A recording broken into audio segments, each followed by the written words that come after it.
Welcome back to the grounding sessions. My name is Jane Ducey, and I'm going to just get right into it. Today, I want to talk a little bit about what I like to call your energetic architecture, the quantum field version. So I think everybody is really aware that we are born with a genetic makeup. Our genes determine our hair color, our eye color, our physicality, how vulnerable we may be, where our strengths and weaknesses are in terms of health and disease. But I think what a lot of people don't know is that we have a lot of influence over how those genes express.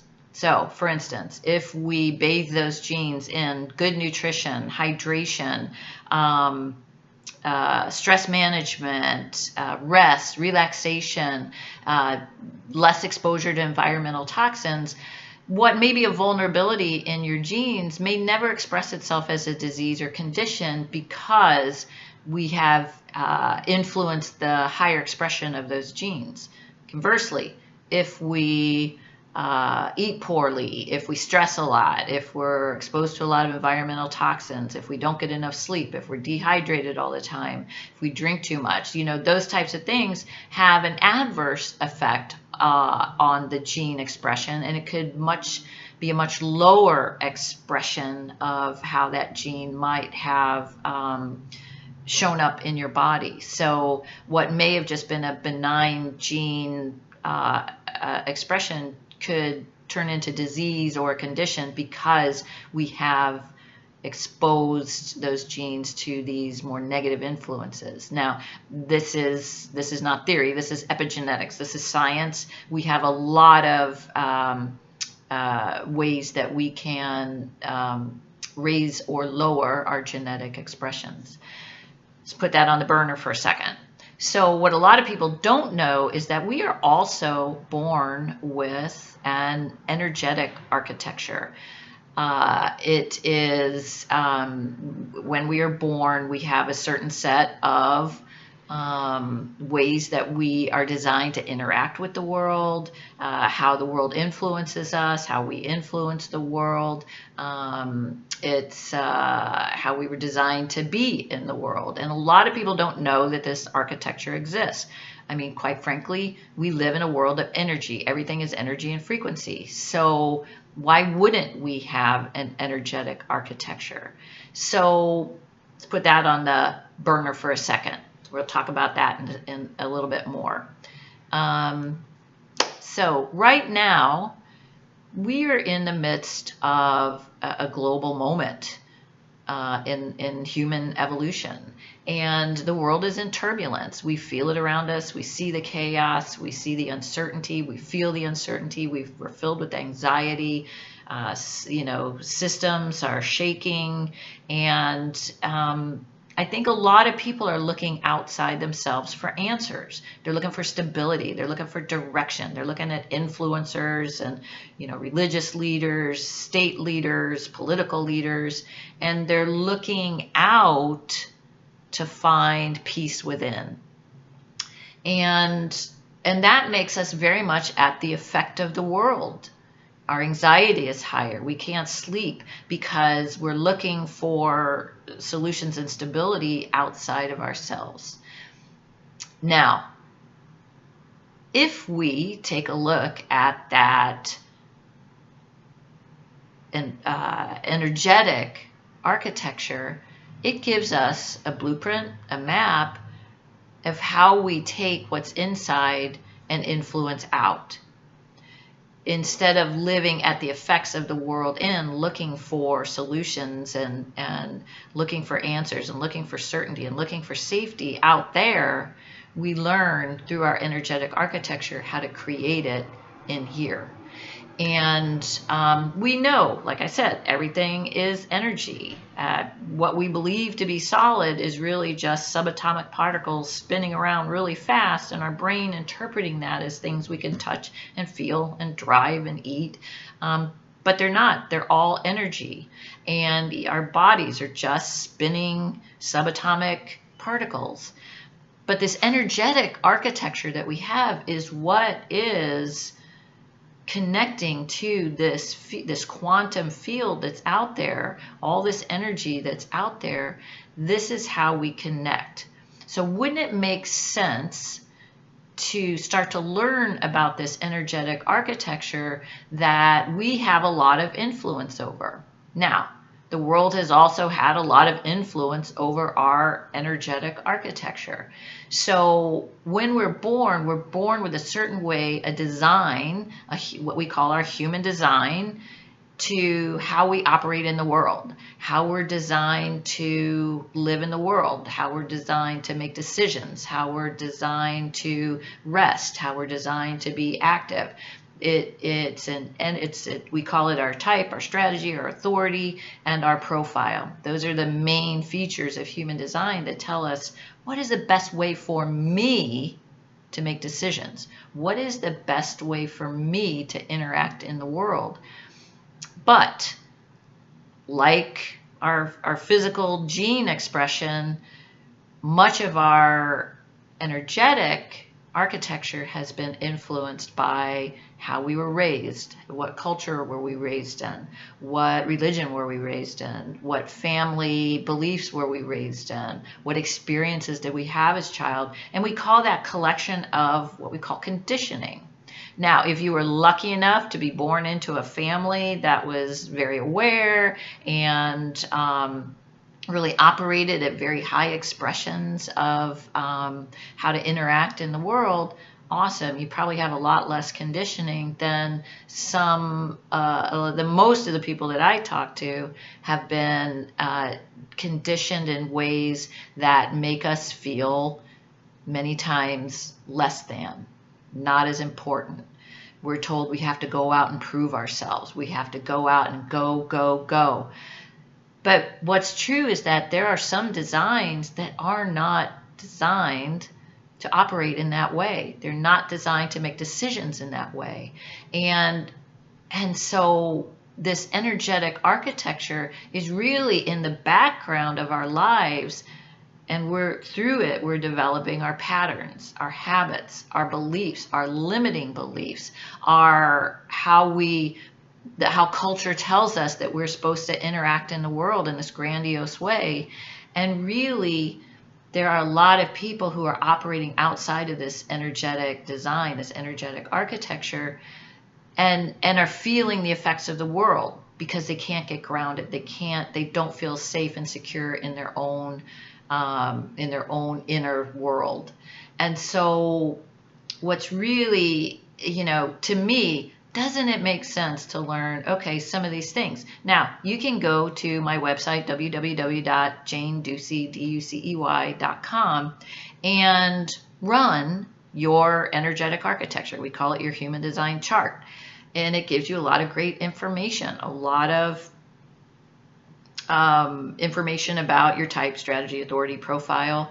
And it's really uncanny how accurate it is. And it gives you some great insights, I think. And that's kind of just the beginning step. So how do we take that energetic architecture and this physicality that we have, this genetic body that we have, and how do we bring them together so that we can feel more safe, secure, certain, grounded, sovereign, free in our own lives? How can we learn to live from the inside and create the world that we want to see on the outside instead of vice versa? Because that is the way most people live. They react to what's happening all around them.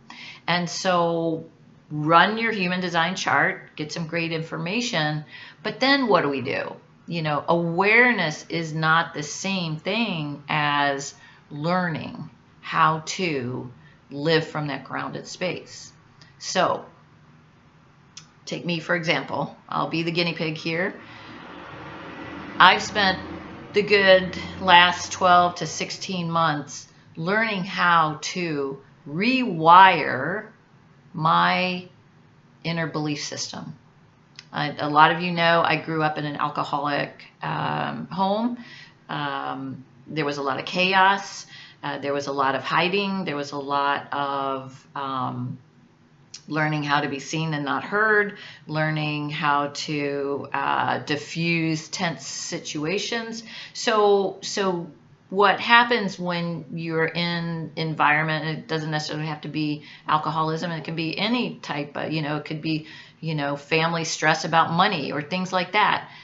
You bring this into your adulthood and you start to learn different limiting beliefs about yourself, about the world, about how we operate in the world. And in the chaos that I grew up in, I learned how to always be prepared for the next best bad thing. I was always waiting for the other shoe to fall. So how this looked in my adult life that I carried through, that I thought where I was doing such a great job at always being prepared for the next bad thing to happen, hypervigilance, having to prove myself all the time, having to be the best at everything I did, how to solve problems and how to fix everything. That is that little girl in the chaos learning how to try to control everything on the outside.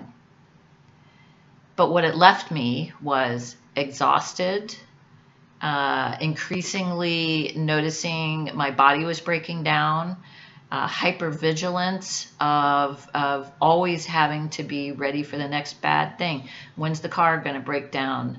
Will I make the rent? Is this the right relationship? Those types of things are where I was living at the effects of the world and trying to control everything out there and being at chaos on the inside. And so rewiring that took a lot of work in daily rewriting the stories that I told about myself in that chaos that I grew up in.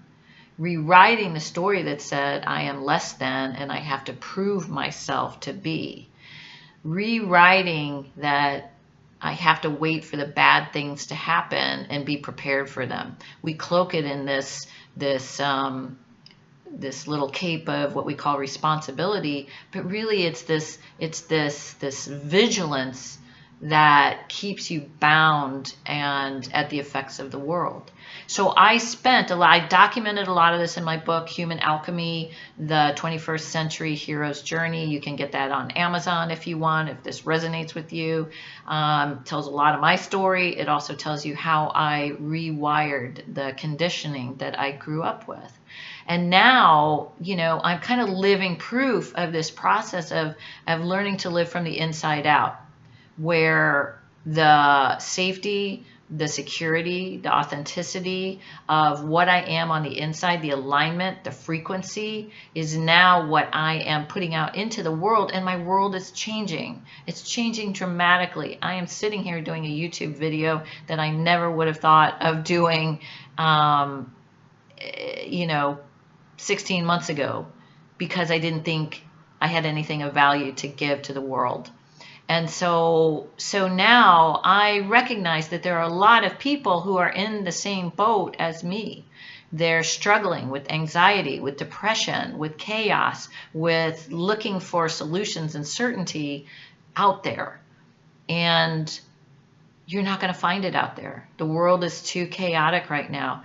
Creating that inner place of sovereignty, of security, of safety, of being able to know that I can make the right decisions because I have a energetic blueprint that shows me how I'm designed to make decisions, how I can trust my inner wisdom, my inner knowledge, what's best for me, what's best for my family and what's around me, and I can take and I can now project that into the world and create the world that I want to see.